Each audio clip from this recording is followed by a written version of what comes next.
لیے مقام شکر ہے کہ آج کی ہماری بزم میں ایک اور خاتون مہمان تشریف رکھتی ہیں، ڈاکٹر نغمہ پروین صاحبہ، جن کا تعلق اہل اللہ اور اہل علم کی سرزمین مئو سے ہے۔ آپ کی ابتدائی تعلیم فیض نسواں کالج مئو میں ہوئی۔ آپ نے بی اے اور ایم اے کی ڈگری ڈی سی ایس کے پی جی کالج مئو سے حاصل کی۔ آپ نے بی ایڈ کی تعلیم مولانا آزاد نیشنل اردو یونیورسٹی حیدرآباد سے مکمل کی۔ پھر اس کے بعد آپ نے ایم فل اور P H D central university of Hyderabad سے آپ نے اس کی ڈگری حاصل کی۔ اس وقت آپ district institute for education and training یعنی ڈائٹ میں اردو کی لیکچرر ہیں، اور بہت ہی کم وقت میں انہوں نے اپنی ایک خاص جگہ بنائی ہے، اپنا ایک منفرد نشان بنایا ہے اپنا، اور بہت تیزی سے اردو کی ترقی کے لیے، اس کی ترویج و اشاعت کے لیے، اس کو رواں دواں رکھنے کے لیے اپنی سطح سے انفرادی طور پر جو کوششیں کر رہی ہیں، اس میں اجتماعی رنگ و آہنگ بھرنے کے لیے آج وہ ہمارے درمیان موجود ہیں۔ وہ ڈائٹ سارناتھ کے لیکچرر ہیں۔ وہ گویا اپنی زبان میں ہم یہ کہیں کہ وہ یہ پڑھاتی ہیں کہ پڑھاتے کیسے ہیں۔ تو ایک طریقے سے اتنا اہم فریضہ انجام دینے والی مہمان ہمارے بیچ میں ہے۔ میں ان سے بہت ہی ادب کے ساتھ، احترام کے ساتھ، خلوص کے ساتھ گزارش کر رہا ہوں کہ تشریف لائیں اور آج کی اس بزم کے عنوان سے اپنی قیمتی خیالات کا اظہار فرما دیں۔ محترمہ ڈاکٹر نغمہ پروین صاحبہ ہمارے درمیان موجود ہیں۔ شہنشین پہ تشریف فرما مفتی بنارس مولانا عبدالباطن صاحب، اور مہمان خصوصی پروفیسر آفتاب احمد آفاقی صاحب، مہمان اعزازی میں جناب افسر صاحب ڈاکٹر تمنا شاہین اور جناب احمد اعظمی صاحب، دیگر تمام میرے بھائی اور بہنوں، السلام علیکم۔ اور میں سب سے پہلے اس تمام اراکین کا شکریہ ادا کرنا چاہتی ہوں کہ انہوں نے مجھے دعوت دی، اور میں نے انکار نہیں کیا کہ یہ اپنا پروگرام ہے۔ تو بات یہاں پہ عالمی یوم اردو کے موقع پر اردو بحیثیت مادری زبان، اب مادری زبان کی جہاں تک بات آتی ہے تو اب نیو ایجوکیشن پالیسی میں بھی یہ بات کہی جا رہی ہے کہ بچوں کو مادری زبان میں تعلیم دی جائے۔ تو ہماری مادری زبان ہے کیا؟ ہماری تو بولیاں ہیں، 5 کوس پہ پانی بدلے 8 کوس پہ وانی۔ تو اب جب 8 کوس پہ جب ہماری بھاشا ہی چینج ہو جاتی ہے، زبان ہی چینج ہو جاتی ہے، تو ہم یہ پہلے طے کریں کہ ہماری مادری زبان ہے کیا۔ ہم اردو پڑھتے ہیں ایک سبجیکٹ لے کے، مادری زبان لے کے نہیں پڑھتے ہیں۔ ہم تو اردو ایک لینگویج لے کے پڑھتے ہیں، لیکن ہم کہتے ہیں کہ اردو ہماری مادری زبان ہے۔ کیا یہ مادری زبان ہے ہماری؟ ہم پیدا ہوتے ہیں تو ہماری فیملی میں بہت سارے گھروں میں بھوجپوری بولی جاتی ہے، بہت سارے گھروں میں ہندی بولی جاتی ہے۔ ہم اردو کو مادری زبان اس وجہ سے کہہ رہے ہیں کہ اردو کا تعلق عربی سے ہے، اس وجہ سے ہم مادری زبان بول رہے ہیں۔ اور مادری زبان کا تعلق جہاں آ جائے گا تو وہ ایک مخصوص دائرہ رکھے گا، کیونکہ اگر ہم بولیں گے ملیالم، کشمیری، تیلگو، تو وہ ایک اسٹیٹ کی زبان ہے، تو وہ دنیا کے دوسری جگہ میں نہیں بولی جاتی ہے۔ لیکن اردو ایک ایسی زبان ہے کہ جو بین الاقوامی سطح پہ بولی جاتی ہے۔ اگر ہم اس کو مادری زبان کہہ دیں گے، اگر کہتے ہیں، یہ میرا ماننا ہے، اب اس کے بہت سارے ہو سکتے ہیں دوسروں کے نظریہ، کہ اگر ہم اس کو محدود کر دیں گے مادری زبان میں تو پھر یہ دنیا کے دوسرے ممالک میں کیسے بولی جائے گی۔ کشمیری ہے، کشمیر میں بولی جاتی ہے، ملیالم میں کیرلا میں بولی جاتی ہے۔ اب یو پی کا جہاں تک معاملہ ہے کہ ہماری مادری زبان ہندی ہے، بھوجپوری ہے یا اردو ہے، یہاں پہ نیو ایجوکیشن پالیسی پہ بھی یہی بات ہو رہی ہے کہ مادری زبان میں تعلیم دی جائے۔ تو مادری کون سی زبان میں ہم تعلیم دیں؟ بچے کی سوچنے کی صلاحیت اسی زبان میں ہوتی ہے جو اس کی ماں اس کو اپنی ماں سے سیکھتا ہے۔ یعنی کہ بچہ جب پیدا ہوتا ہے تو وہ اپنی اس کی جو زبان ہوتی ہے کہ ماں اپنے بچے کو لوری سناتی ہے، اور وہ لوری بھوجپوری بھی ہو سکتی ہے، ہندی بھی ہو سکتی ہے، کہیں جگہوں پہ اردو بھی ہو سکتی ہے۔ اردو کی، اور ہم یہ بولتے ہیں کہ اردو کو بڑھاوا دینا چاہیے، لیکن مجھے بہت ہی افسوس کے ساتھ کہنا پڑ رہا ہے کہ جب ہم سپرویژن پہ جاتے ہیں، ہم صرف بنارس کی بات نہیں کر رہے ہیں، یو پی کے جتنے بھی پرائمری اسکول ہیں، ہم جب سپرویژن پہ جاتے ہیں تو مجھے کہیں بھی فیلڈ میں اردو پڑھتا ہوا بچہ نہیں ملتا ہے، اور ہم کہتے ہیں کہ ہم کو اردو میں روزی روٹی نہیں ملتی ہے، ہم کو نوکری نہیں ملتی ہے، تو جہاں سے نوکری ملتی ہے وہاں تک ہم پہنچتے ہی نہیں ہیں، ہم بس الزام دے دیتے ہیں کہ ہم کو نوکری نہیں ملتی ہے۔ ہم خود، میں خود جاتی ہوں سپرویژن کے لیے، وہاں مجھے کہیں بھی ہر اسکول میں جاتے ہیں، مجھے اردو کے ٹیچر ہیں، بچہ پڑھنے والا ایک بھی نہیں ہے۔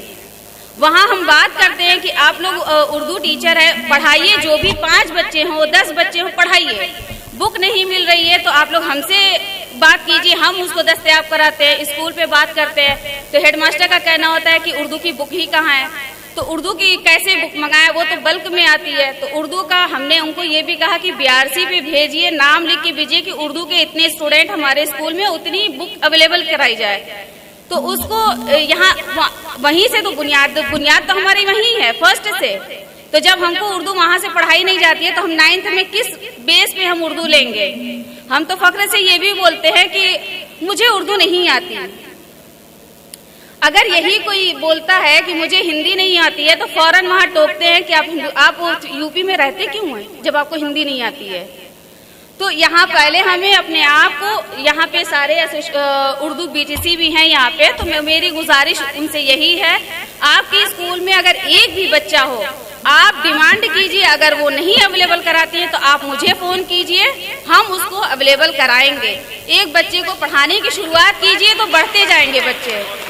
ڈائٹ میں بھی ہیں بچے آئے ہیں، تو ان کو بھی اردو نہیں پڑھنا ہے کہ نہیں، 200 اسٹوڈنٹ میں صرف 8 یا 9 بچے جو ہوتے ہیں وہ مسلم آتے ہیں، اور کیا چاہیے؟ نوکری سب کو چاہیے، لیکن پڑھنے کے لیے 200 میں صرف 8 بچے، 8 لوگ ٹریننگ آتے ہیں، تو 8 ہی لوگ کو نوکری ملے گی، 200 باقی تو انہی کو مل رہی ہے نوکری، تو ہم الزام کس لیے دے رہے ہیں؟ تو وہاں پہ بھی ابھی تک ڈائٹ سارناتھ میں ابھی تک کوئی بھی اردو کے اسٹوڈنٹ نہیں تھے، رہتے تھے لیکن پڑھانے والا کوئی نہیں تھا، باقی سبجیکٹ تو کوئی بھی پڑھا سکتا ہے، اردو پڑھانے والا کوئی نہیں تھا۔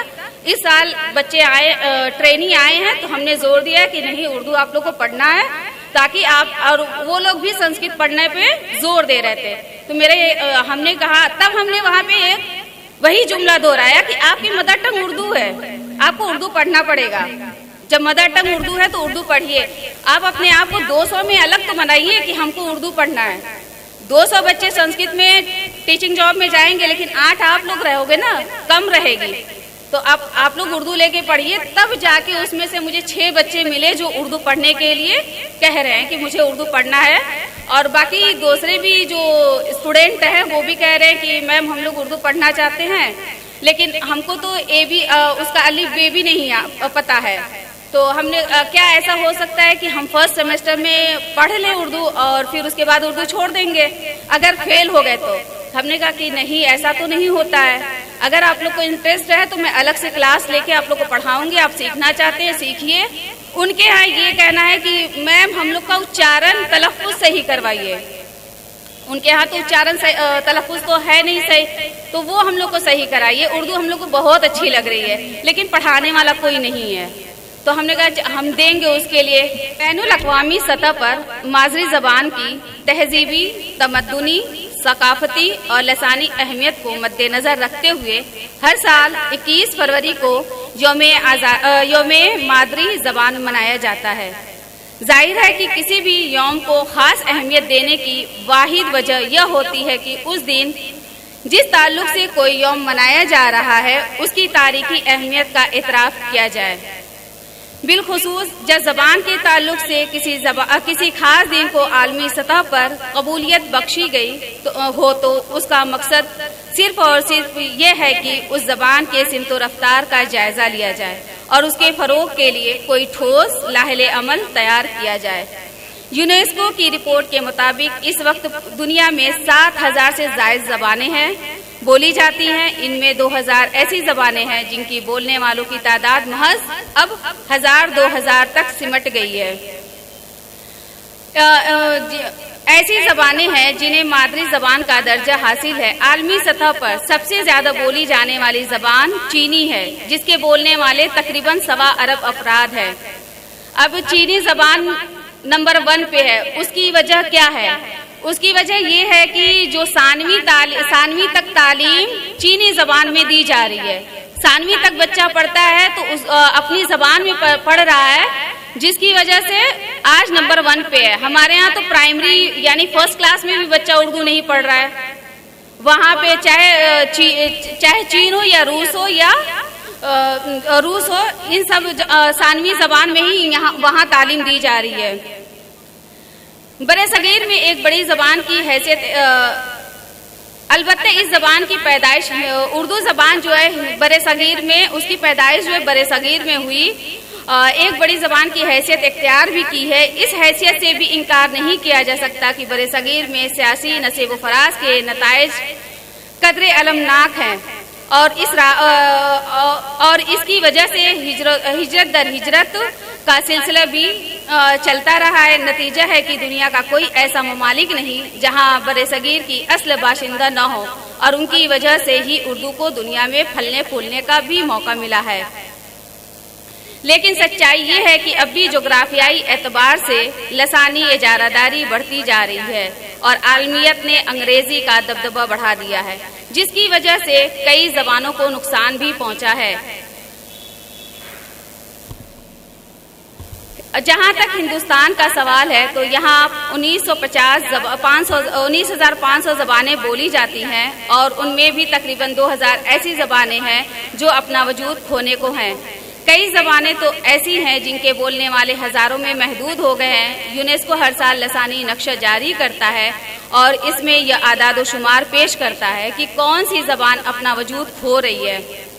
برے صغیر میں اب بھی انگریزی کی اجارہ داری قائم ہے، اور ہمارا غلام ذہن انگریزی کو ہی ترقی کا سوراخ سمجھتا ہے، جبکہ دنیا کے تمام ماہرین کا متفقہ خیال ہے کہ معصوم ذہن مشکل سے مشکل سوال کو اپنی مادری زبان میں سمجھنے کی قوت زیادہ رکھتا ہے۔ اس لیے سر سید احمد خان، علامہ اقبال، سید سلمان ندوی، مولانا منت اللہ رحمانی وغیرہ کے خطبے موجود ہیں کہ انہوں نے مادری زبان میں تعلیم حاصل کرنے کے فوائد بتائے۔ اس سے پہلے راجا رام موہن رائے، بھارتیندو ہریش چندر اور مہاتما گاندھی نے بھی مادری زبان میں بنیادی تعلیم دینے کی وکالت کی۔ یہاں اس حقیقت کا انکشاف بھی ضروری ہے کہ مہاتما گاندھی تمام عمر صرف اور صرف گجراتی میں ہی لکھتے تھے، اور اس کے بعد دیگر زبان میں اس کا ترجمہ ہوتا تھا۔ مولانا ابوالکلام آزاد نے تو مادری زبان کو ماں کے دودھ کے مترادف قرار دیا ہے، اور ماہر تعلیم ڈاکٹر ذاکر حسین نے بھی مادری زبان میں تعلیم دینے کی وکالت کی ہے۔ لیکن سچائی یہ ہے کہ ہمارا اردو معاشرہ ان دنوں ظاہری فیشن کا شکار ہو گیا ہے۔ وہ مشاعرے، سیمینار، مذاکرہ اور سرکاری اخراجات پر مبنی لسانی پروگرام کو ہی زبان کی ترقی سمجھتا ہے، جبکہ کسی بھی زبان کی ترقی اس وقت تک ممکن ہے جبکہ تعلیم مستحکم ہو اور اس زبان کے رسم الخط کا چلن عام ہو۔